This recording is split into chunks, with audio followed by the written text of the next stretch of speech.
The cathedral pulsed with murmurs. Guests in lace and gold shifted in their pews, glancing at their watches. Nkem stood alone at the altar, bouquet trembling in her hand. The air was thick with perfume, heat, and silence. Pastor Dele's voice cracked. "Let us pray while we wait." Wait? He was 35 minutes late. Her mother's eyes darted across the crowd. Her father, proud and stiff in his agbada, clutched his cane like it was holding him upright. Nkem's fingers went cold. Then it happened. A whisper, then a wave. "He's not coming," someone muttered. The rumor spread like smoke. Nkem's chest burned. Her world blurred. She heard her father's sharp gasp before she saw him fall. Chaos. Phones out. Cameras flashing. Ushers rushing. Her veil floated to the floor. By evening, the headlines were already online. Runaway groom leaves pastor's daughter at the altar. The shame wasn't just hers. It blanketed her family. Her boutique clients pulled back. Her mother locked herself in her room. Her father, once a giant in Lagos face circles, now lay in a hospital bed, silent. Nkem, wrapped in silence and saltwater tears, sat in the corner of her Yaba studio. She didn't just lose a wedding. She lost her name, until a knock came on the door. Deramola, stoic, sharp, an unlikely man in a sharp navy kaftan. "I have a proposition," he said. Deramola stood by the doorway, tall and unreadable. The scent of rainfall clung to his kaftan. Nkem blinked at him through swollen eyes, unsure if he was real or imagined. "I know this isn't the time," he said, voice low, "but Lagos doesn't wait for morning." She didn't respond. He stepped inside, brushing raindrops off his sleeve.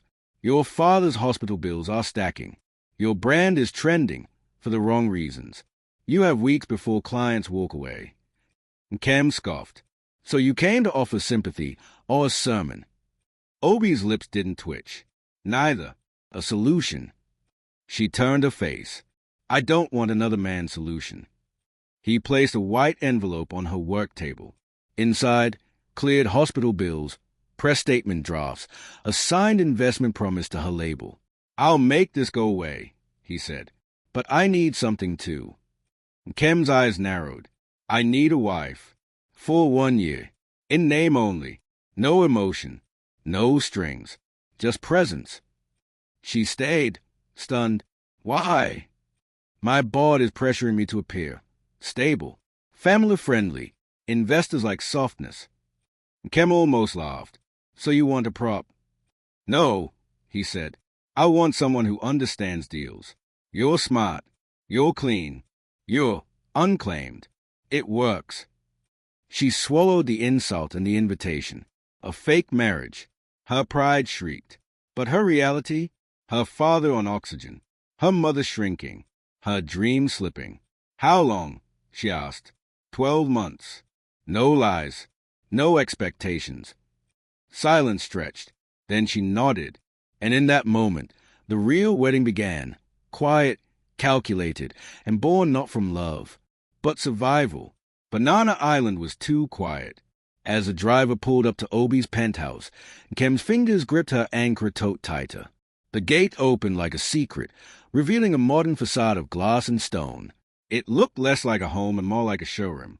Inside, the silence deepened. No photos, no scent, just polished floors, cold art, and a koi pond gurgling in one corner, its water clearer than the air between them. Obi didn't offer a tour. "Your room is upstairs. Last door on the left." She followed, heels clicking, heartbeat louder than her footsteps. The room was stunning. Cream sheets, gold lighting, a balcony overlooking the lagoon. But nothing personal.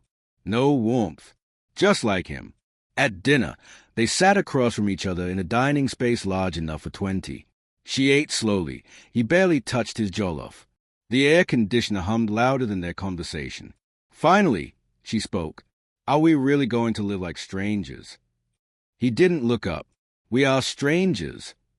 Nkem clenched her fork. "You could at least pretend better." Obi's eyes flicked to hers. "We're pretending already. Why add performance?" She stood. "Because people will notice if we don't try." He leaned back. People already notice everything. Days passed. Paparazzi caught them shopping at ShopRite, smiling for the cameras. They attended church together, hands barely brushing.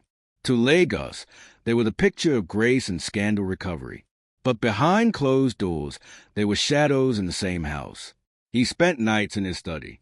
She sewed late into the night, headphones on, tears silent. Nkem hadn't married a man. She had married a mirror, reflecting everything she feared. Loneliness, control, silence disguised as stability. And the koi in the pond? They kept swimming. Just like her. Yaba smelled like life. Grilled plantains, motorbike fumes, gospel music in the distance. Nkem inhaled it all as she unlocked the gate to her studio. For the first time in weeks, she felt like herself.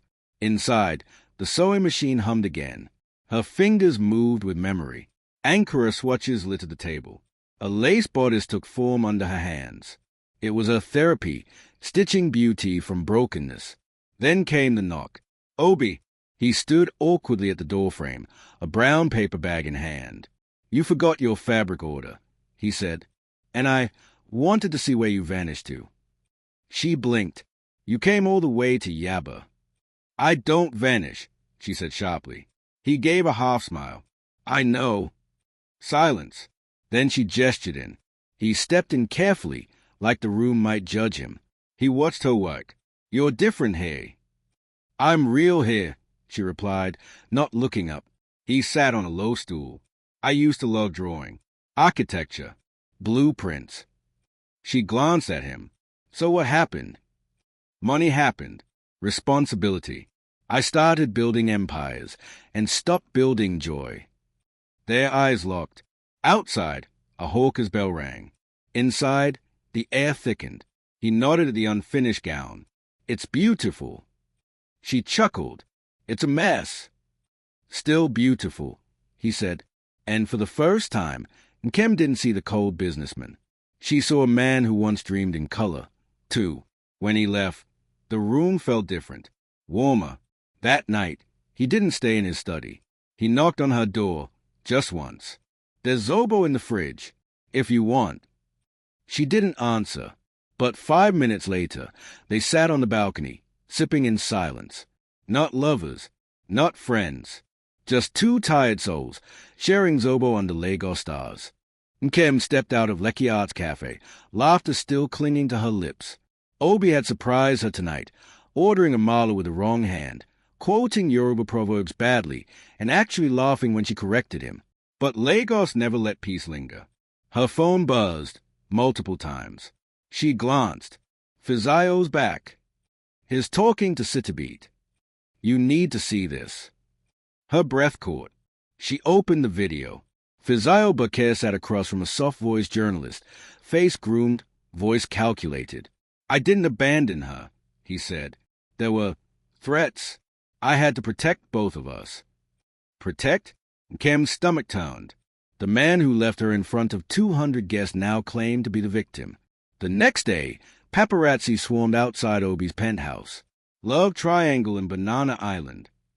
Bride caught between billionaire and runaway fiancé.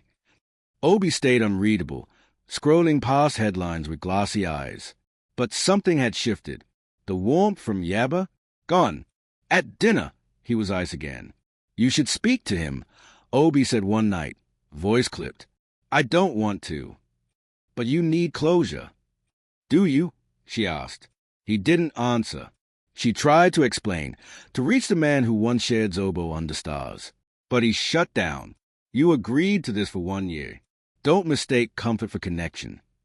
That night, Nkem cried in the bathtub, not over Fizayo, but over Obi's silence. The next morning, a bouquet arrived, roses, large and loud. Fizayo, a note. I never stopped loving you. Let's meet. She threw it in the bin, but the damage was done. What was real in this fake marriage? What if the man who stayed was leaving her quietly, too? Victoria Island's breeze was gentler at night. The rooftop of Obi's office building shimmered with soft lights and the hum of the lagoon below. It was meant to be a donor dinner, but Nkem had asked for privacy. I need answers, she said, arms folded, dress clinging to her in the wind. Obi leaned against the railing, eyes on the water. About Fizayo, No, she said. About you. He exhaled. You want honesty? He asked. I propose our deal to protect you, but also to hide myself. She said nothing. My mother was abandoned at the altar too, he continued. My father disappeared on wedding day, left shame, debt, and 3 sons behind. Nkem's breath caught.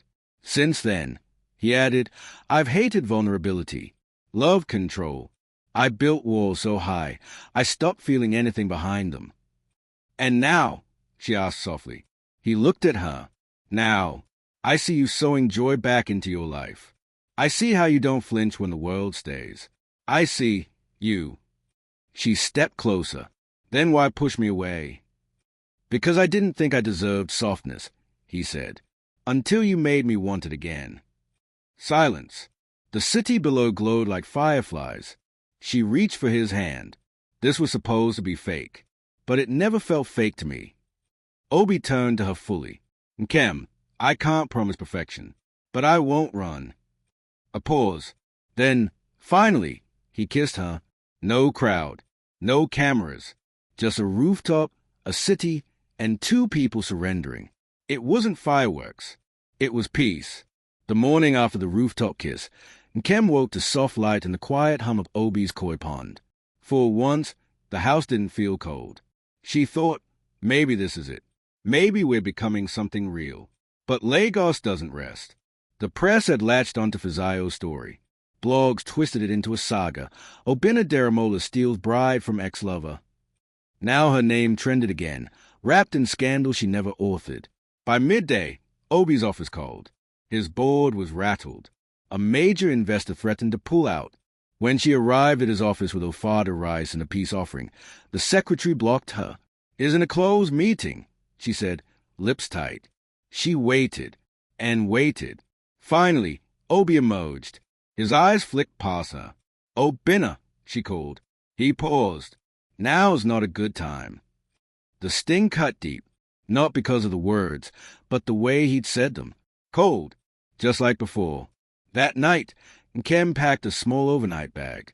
She didn't leave a note, didn't slam the door, just walked out, the way she'd walked into his life, quiet and self-contained. She returned to her Yaba studio, rolled up her sleeves, and began to sew.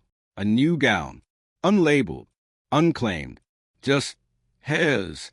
In the days that followed, the silence between them stretched. No calls, no messages, only headlines. But she didn't regret it, because she'd found herself again, in the hum of a machine, the scent of fabric, the small balcony overlooking chaos and freedom. And for the first time in weeks, Nkem wasn't anyone's bride. She was just Nkem, and that was enough. The envelope arrived on a Thursday. No stamp, no branding, just her name, Nkem, in Obi's handwriting. Inside was a single page, a sketch, a bridal gown, not one of his. Something new, something tender. Soft curves, layered lace, coral accents around the hem. Beneath it, in tiny print, I built walls. You opened windows. No demands, no plea, just that.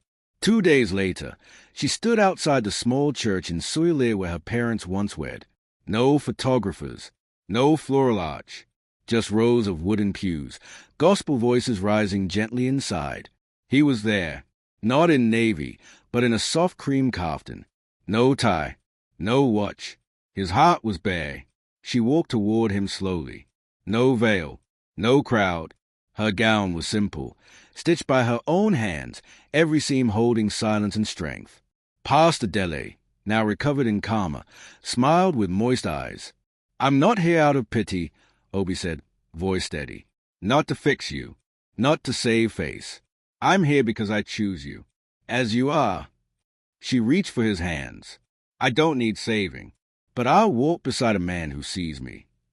Vows were exchanged, not rehearsed, not perfect, but true. Outside, Lagos moved in its usual rhythm.